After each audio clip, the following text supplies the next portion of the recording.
Regresamos con Eddie Ramírez, pertenece a la organización Gente del Petróleo, que agrupa a muchas de las personas profesionales que fueron echados de PDVSA por el gobierno en algún momento de los últimos años.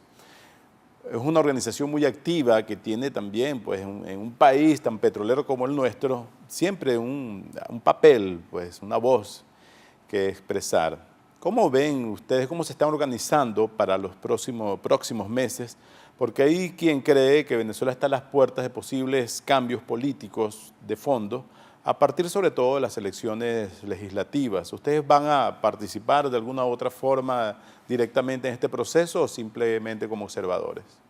No, nosotros los procesos electorales los hemos apoyado a los partidos. Nosotros nunca hemos tenido la intención de convertirnos en partido político. Nunca ninguno de nuestros dirigentes ha pretendido ser diputado ni ocupar algún cargo en la administración o fuera de ello. Sí, nunca hemos tenido ambición política, legítimas por lo demás, pero no la hemos tenido. Entonces, cada vez que hay un proceso electoral, contribuimos formando testigos, siendo testigos de mesa, supliendo la infraestructura que se requiere a veces o que se requiere siempre para estos procesos. Confiamos en que la gente vaya a votar, estamos convencidos que hay que votar. No estoy tan convencido en lo personal, y eso es una opinión personal, no de Gente del Petróleo, que vayamos a lograr demasiadas cosas en estas parlamentarias, en el sentido de que para poder darle un giro de 180 grados al país, tú necesitas tener una mayoría calificada de 110 diputados. Sacar 110 diputados, realmente el gobierno no lo va a permitir, es muy cuesta arriba, tú tienes que sacar más del 80% de los votos. Entonces, pero sí podemos sacar una mayoría simple que sin duda va a contribuir, pues, al deterioro del gobierno, va a contribuir a la presión del gobierno en la Asamblea Nacional.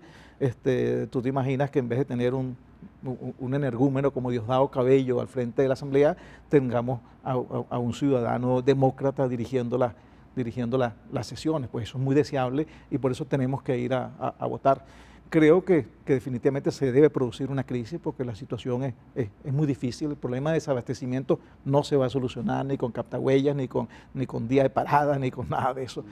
Yo tengo día de parada los jueves y tengo 3 jueves que voy y no consigo ningún producto regulado. Le toca por cédula ese día. Le toca por cédula, sí. Ahora, la organización de ustedes está divulgando más la situación interna de PDVSA en estos círculos, en estos foros, como una forma de contar el verdadero estado de la economía venezolana. Sí, no solamente nosotros, sino hay un grupo que es el grupo COENER, que está muy activo con profesionales muy competentes, muchos de ellos que estaban jubilados de antes de Petróleos de Venezuela, que no son miembros de Gente del Petróleo, pero que está haciendo una labor muy seria. Esto la fundó la creó Diego González, fue el motorcito que movió, ya le dio paso a otro presidente, Carlos Lee, porque creemos en la democracia, no nos perpetuamos en los poderes. Entonces estamos todos contribuyendo de manera de diseñar cuál sería el futuro de la industria petrolera. ¿Y cuál sería el futuro? 4 o 5. Mira, básicamente crecimiento a través de empresas mixtas, reducir la actividad de PDVSA a un mínimo, quizás a las cosas que están haciendo ahora, quitando todas esas PDVales y todos esos apoyos a las misiones, que eso es función del gobierno. O sea, Petróleos de Venezuela no puede sustituir lo que debe hacer el gobierno. Cuando nosotros teníamos los programas de responsabilidad social y hacíamos programas como Desarrollo Armónico de Oriente y de Occidente, siempre lo hacíamos con apoyo de terceros y no llevando a nosotros la batuta, ¿no? Entonces creo que hay que crear un ente independiente de energía que controle no solamente a PDVSA, sino a las empresas transnacionales que están en el proceso de apertura. Una apertura que fue muy criticada por Ali Rodríguez, por Momer, por todos los que están ahorita en el poder, que se oponían a la creación de empresas mixtas. Y resulta que antes había 4 empresas mixtas, hoy hay 44 empresas mixtas. O sea, lo que ha salvado actualmente a PDVSA han sido las empresas mixtas que se vio obligados a crear. ¿Y por qué tú creas una empresa mixta? Por la sencilla razón de que Petróleos de Venezuela no tiene suficientes recursos para invertir, para aumentar la producción. Tomemos en cuenta que la producción, los pozos venezolanos decaen un 20% en promedio. O sea, cada año producen 20% menos. 20% menos. Entonces tú tienes que meterle plata para recuperar esa pérdida, pero además para ampliar la producción. Eso no lo pueden hacerlo con los recursos de PDVSA. ¿Por qué? Porque a PDVSA requiere suministrar al fisco un montón de dinero, bueno, para los programas de salud, de educación, de infraestructura y lamentablemente hoy en día muchísimo más para las Fuerzas Armadas. Entonces, bueno, si tú no tienes dinero para inyectarle a tu vaca, para darle de comer a tu vaca, tienes que buscar quién te lo dé, y por eso las empresas mixtas eran una opción en momentos donde el precio del petróleo era muy bajo, estaba muy bajo, ¿no?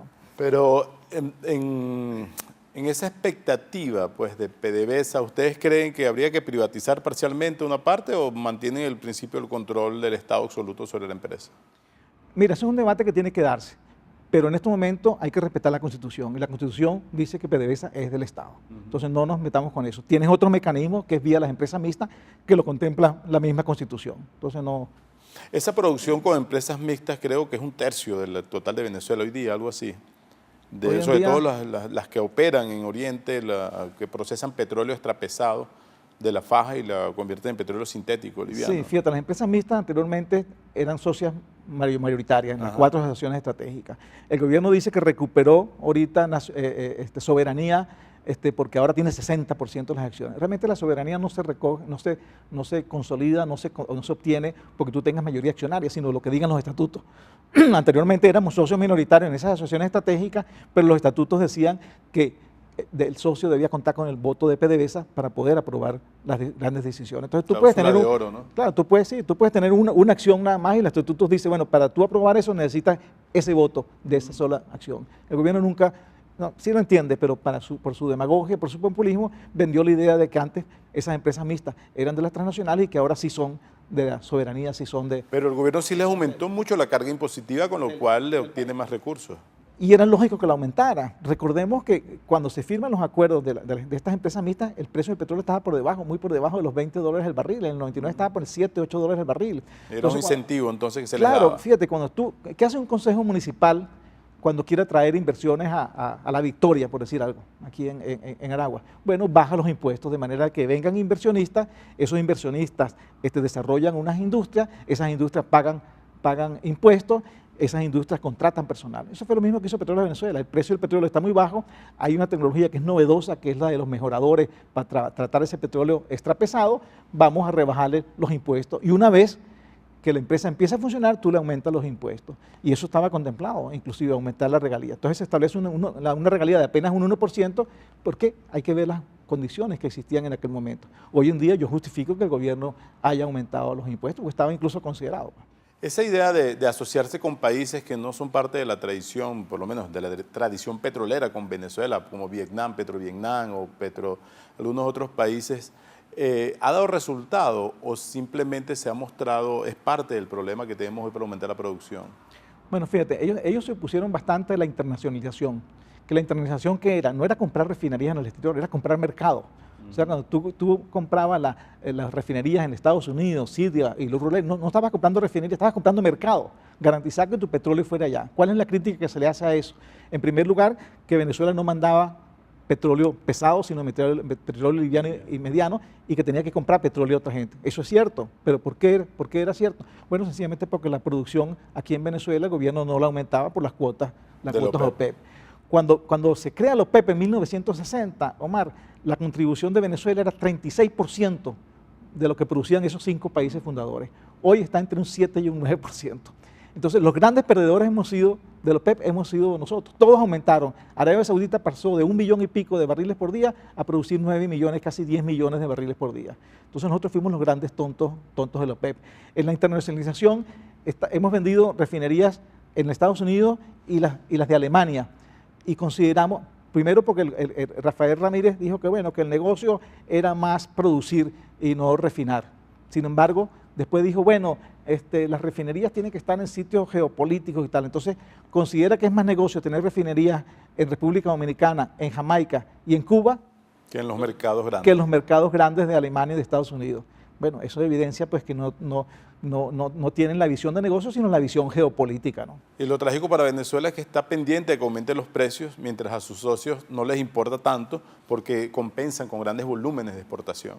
Así es, si nosotros tuviésemos mucho más producción, que siempre ha habido esa polémica, ¿qué es mejor, precios altos o menor producción? Bueno, cuando tú tienes más producción, ¿qué es lo que sucede? Tú generas trabajo en las áreas, en los distintos estados en el interior, y la gente ahí se enriquece, porque cada taladro es una pequeña industria, desde la señora que vende las empanadas hasta la gente, al barbero que atiende a los trabajadores que están ahí, los transportistas, etcétera. cuando tú reduces tu producción, y para Venezuela es muy dramático, porque en Venezuela los pozos te producen unos 200 en promedio, unos 200 barriles por día. En cambio, Arabia Saudita te producen como 4.000 barriles por día. Entonces, cuando se recorta producción, Arabia Saudita cierra 2 pozos. Aquí tenemos que cerrar 100 pozos. Entonces, disminuye la actividad económica en el interior. Entonces, eso es una cuestión absurda. El efecto es nocivo. Es un falso dilema. Tú tienes que producir más, sobre todo si, como dices, tienes las mayores reservas del mundo, que eso es otro punto cuestionado. Tienes muchas reservas. En la franja petrolífera de Venezuela hay todo el petróleo del mundo.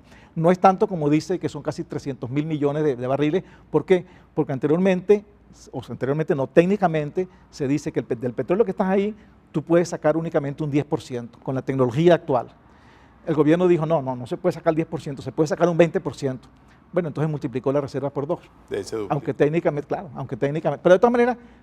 Hay petróleo para tirar para el techo. El gobierno dice que son por 296 años. Bueno, es absurdo. Yo creo que en 30, 40 años el petróleo va a jugar un papel muy secundario en el patrón energético mundial. Hoy en día las nuevas tecnologías, no solamente las alternativas, sino estas otras con las tradicionales del sol, el viento, sino el hidrógeno y otras, van a sustituir el petróleo 30, 40 años en la vida de un país es nada. Como decía el jeque Yamani de Arabia Saudita, la edad de piedra no se acabó por la falta de piedras. Así es. Y la edad del petróleo no se va a acabar por la falta de petróleo. Eso es. Esa es la clave, como diría el otro. Muchas gracias. Gracias a ti, Omar, muy amable. Bueno verlo por acá, en este espacio. Esperemos, pues, conversar de nuevo en el futuro. Cómo no, con mucho gusto. Siempre hay temas a la hora, nosotros seguimos presentes y comprometidos. Así es. Ha sido Eddie Ramírez, ingeniero agrónomo, pero también, aunque él no lo admita, especialista en temas petroleros. Él pertenece a la organización Gente del Petróleo y fue presidente de Palmaven. Ha visto, pues, cómo en los últimos años se ha descapitalizado la industria petrolera de su activo más importante, el recurso humano.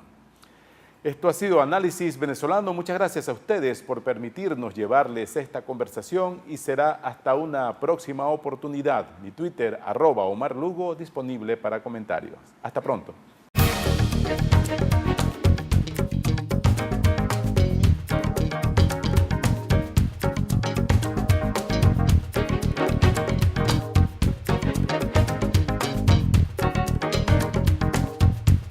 Quality Engines, elestimulo.com presentó